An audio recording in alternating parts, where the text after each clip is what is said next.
Welcome to the Parent2Parent podcast, where there are no bad children, no bad parents, only the misinformed and misunderstood. This is the third episode of our Prison Proof Your Kids series. Prison prevention secrets for everyday parents and teachers. Because listen, we are not raising children, we are rearing adults, and there is a difference. I'm your host, Professor Mitch, America's greatest prison dad, or so I like to think.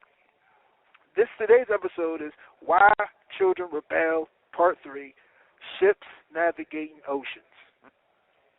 On April 10th, 1914, the largest ship in the world set sail from England for its maiden voyage across the Atlantic Ocean to New York. But just 5 days later, the ship hit an iceberg and disaster struck. 2,208 people drowned, but 712 people survived. Now, your kids face a similar dilemma. They are challenged to navigate an ocean in a ship specifically built for their voyage across the ocean to Madder Mountain on Satiation Island, the island that satisfies your every need. Now, of course, you don't want your children to drown in the ocean, and the truth is, neither do they. That's why our children build ships specifically designed to cross the ocean in order to get to Madder Mountain on Satiation Island, like we discussed in the previous episodes. So let's get started with today's episode, Part 3 of Why Do Children Rebel, Ships Navigating Oceans. What exactly does ships and oceans have to do with why children rebel? Now, if you missed the last episode, I recommend that you go back and listen to the last two episodes so you can catch up. But for a recap, I want you to imagine an island with a huge mountain on it. The island is called Satiation Island because it satisfies your every need. Now, the mountain, we call it the mountain Madder Mountain. We already went over how all children's behaviors are tools used to get to Madder Mountain. In fact, every behavior is an attempt to get to Madder Mountain. Like, little Tommy attacked his classmate to get to Madder Mountain. In other words, he attacked his classmates, or he talked back, he joined a gang, he sold drugs, he brought a loaded pistol to school, and et cetera, et cetera, et cetera, all of that in order to matter. That is, in order to be and feel seen, heard, valued, acknowledged, loved, and respected by the people who matter to him. That's what the matter means. So we also talked about the hard reality that we, the parents, teachers, and guardians, we may not matter to our children. And why not? So how many parents and teachers are tired of the disrespect? Well, if you're tired of the disrespect and you don't understand it, go back and listen to the other episodes and you'll realize what's going on. But today, we'll complete the picture we started last episode. So I want you to turn your imaginations on for a minute so we can envision the problem enough to solve it. So imagine this. Satiation Island is surrounded by a vast blue ocean. I asked you to envision a ship sailing across the ocean on its voyage to Madder Mountain on Satiation Island, the island that satisfies your every need. All right. Now, pay attention to this. Every child is attempting to satisfy their needs. That's survival rule number one. Children come out of the womb with needs that must be met. If you remember from the very first episode, needs that must be met by any means necessary will be met by any means necessary.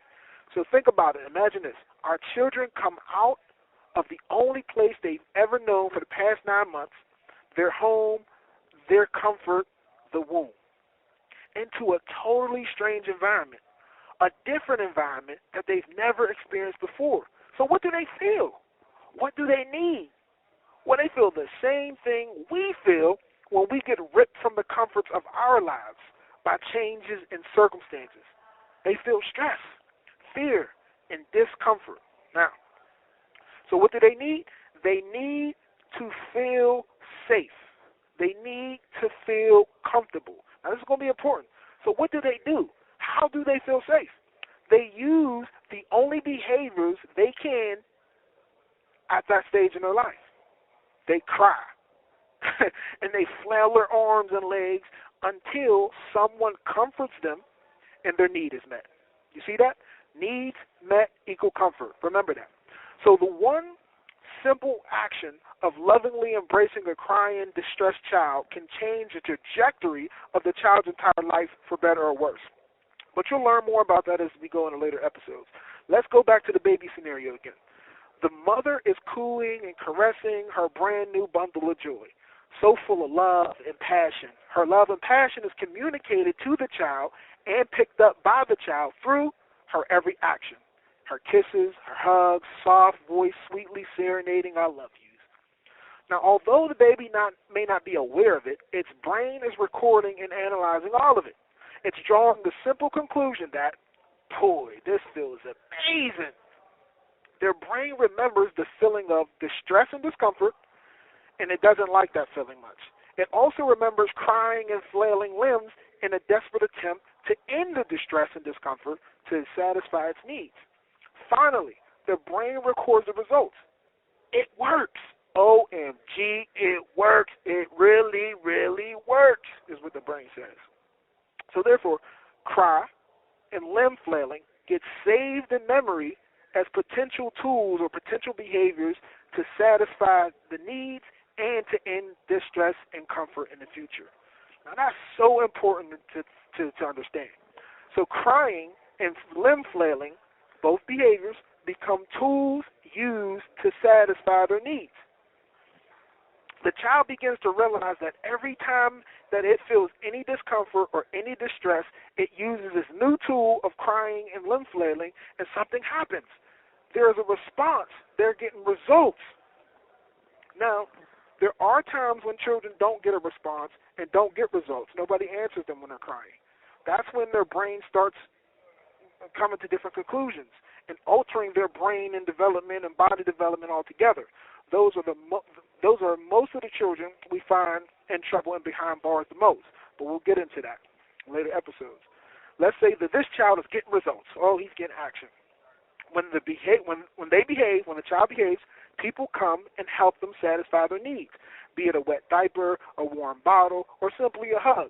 They begin to notice that these people are very important to their needs being met, very instrumental in living a distress-free and comfortable-free life as possible. Now, the brain thinks these people matter. Now, suddenly, a new fear arises, resulting in a new way to feel distress and discomfort. What's the new way? The possibility of separation from the people that matter. Why is this? Because the brain is a prediction machine. It uses past and present experiences to predict tomorrow's experience. So to the child's brain, distress and discomfort cease when with people. If they leave, I may become distressed and discomfort and not have them to respond to my needs and appropriately satisfy my needs. So this is why you get the child's brain saying, oh no, the brain thinks, I need to make sure I keep these folks around. And now enters Matter Mountain on Satiation Island, the need to matter to those that matter to us. This is why separation anxiety happens when you leave your child and they start to cry and they start worrying, because they're like, man, I might not be able to satisfy my needs. This is very important. And so now here we go. People begin to matter because people help satisfy the child's needs. Another way of saying this is that people's importance in our lives is often determined by how effectively they are at helping us meet our needs, be it our emotional needs of closeness and companionship, our physical needs of touch and affection, spiritual needs of purpose and passion, or our social needs of status, access, relevance, or even power. Our children are no different. In fact, when do you think that we all discovered this? All right, I rest my case. But let's stay on track. You can learn about need-driven behavior in the last episode, or send us an email or find us on social media. For now, I'll remember this. Needs lead deeds. Needs lead deeds. That's important. Now, can you still see the ship sailing across the ocean in pursuit of the Satiation Island from Matter Mountain? Good. Now, let's call this ocean cultural or contextual ocean. Let's give your ship a name, too. We're going to name it the ship Identity. Now, we're going to pick up this one next time because this gets a little deep. But for now, I just want you to understand that your child's behavior is a tool used to get them to Matter Mountain so they can feel seen, heard, valued, loved, and respected, which satisfies their needs. And that's the most important part that we get to now. We're going to start piece by piece, and you're going to figure it out. And I'm going to show you why their identity, their ship they create, is a response to the culture or the contextual ocean that they got to navigate, which is their environment and their experience. And we're going to show you how the environment we create for our children leads to the identities they form and therefore the behaviors that come from those identities. And listen, it's Professor Mitch. Until next time, remember, there are no bad children or bad parents, only the misinformed and the misunderstood.